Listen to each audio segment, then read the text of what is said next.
আমার মোবাইলের স্ক্রিনের মধ্যে একটু ভালো করে লক্ষ্য করে দেখুন লেখা আছে লা ইলাহা ইল্লাল্লাহু মুহাম্মাদুর রাসূলুল্লাহ, যে এটা শেয়ার করবে তাকে ছাড়া প্রিয় নবী জান্নাতে যাবে না। এখন আমি শেয়ার করছি না, এখন কি আমি জান্নাতে যেতাম না নাকি? মানে কাহিনী হইতেছে কি, একটা ফেসবুক পোস্টের মধ্যে কালিমাটা লেখা, এই কালিমাটা যদি কেউ শেয়ার না করে প্রিয় নবী তার লইয়া জান্নাতে যাইতো না। মানে এটা ফাগলামি ছাড়া আর কিচ্ছু তো দেই না। এমন অসংখ্য পোস্ট আপনি ফেসবুকে যদি খেয়াল করেন তাহলে পাইবেন যে মাকে যারা ভালোবাসেন তারা শুধুমাত্র একটা লাইক দেন। কেন আমি লাইক না দিলে কি আমি মারে ভালোবাসি না? এটা ফাইজলামি করছ বেটা। আবার কিছু কিছু বেতুমিজ খেয়াল করে দেখলাম কমেন্ট সেকশনে গেলে হ্যাঁ আল্লাহর 100 প্রেমিক দেখতাম চাই, আল্লাহর 1000 প্রেমিক দেখতাম চাই। কেরে আল্লাহর প্রেমিক কি মানে এই যে ইউটিউবের ভিডিও আর কমেন্ট বক্সে গিয়া মানে লাইক কমেন্ট শেয়ার নেওয়ার লাগে এত পরিমাণ মানে আল্লাহ রেবে চলতেছে, মা রেবে চলতেছে, রসুল রেবে চলতেছে, মানে যে কেউ রেবে চলতেছে। কইতেছে আপনি যদি মুসলমান হন আপনি তাড়াতাড়ি একটা লাইক মারেন। কেন আমি লাইক না দিলে আমি কি মুসলমান না? মেজাজটা কেমন গরম হয়, মানে এটি অতিরিক্ত বাইরে গেছে, যার কারণে ভিডিওটা বানাইতে আমি কিন্তু বাধ্য হইছি। আরে ভাই ভিডিও আমরাও বানাই, আমরাও কিন্তু লাইক কমেন্ট শেয়ারের আশা করি।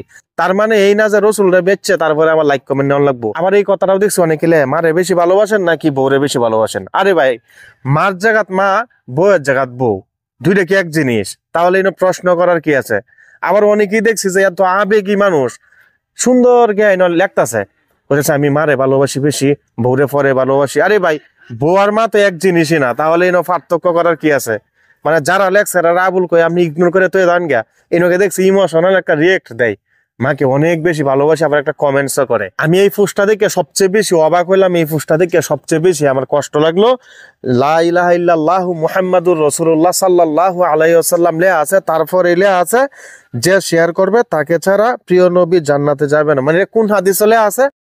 মানে ফেসবুকে এই স্ট্যাটাসটা দেওয়ার পরে যদি কেউ শেয়ার না করে তাহলে প্রিয় নবী জান্নাতে যাইতো না, এটা কোন জায়গাতে লেখা আছে? মানে মন মিজাজ কি নষ্ট করার মতন এমন একটা পোস্ট যথেষ্ট না?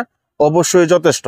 এটি যদি যারা ওই লোকের নাস্তিক আছে, নাস্তিকরা যদি এই ধরনের পোস্ট আমরা মুসলিমের ফেসবুকের টাইমলাইনে দেখে তাহলে কি পরিমাণ যে ট্রল করব, কি পরিমাণ যে মানে ইসলাম বিদ্বেষীরা কি পরিমাণ যে হাসাহাসি করবো, একটু আন্তাজ হয়। মানে কিছু না পাগল আছে যারা ওই লোকে এই ধরনের পোস্ট লেখে লাইক কমেন্ট শেয়ারের আশা, কিন্তু যারা আগে লাইকটা মারে জান্নাত যাইবো, লাইকটা মারলে জান্নাত। আল্লাহর নামটা লেখা কইতেছে যদি কেউ এই আল্লাহ তাআলার নামটা এড়িয়ে যান তাহলে আপনার বড় ধরনের একটা ক্ষতি হবে। এই ধরনের পোস্ট আমি পাইছি। কেরে আপনি পোস্ট করছেন আমার সামনে আইছে, আল্লাহর নামটা আমি স্ক্রল করে আর একটা পোস্ট দেখলাম, তার মানে কি আমি জাহান্নামী হয়ে গেলাম? তার মানে কি আল্লাহর আমি ইগনোর করলাম?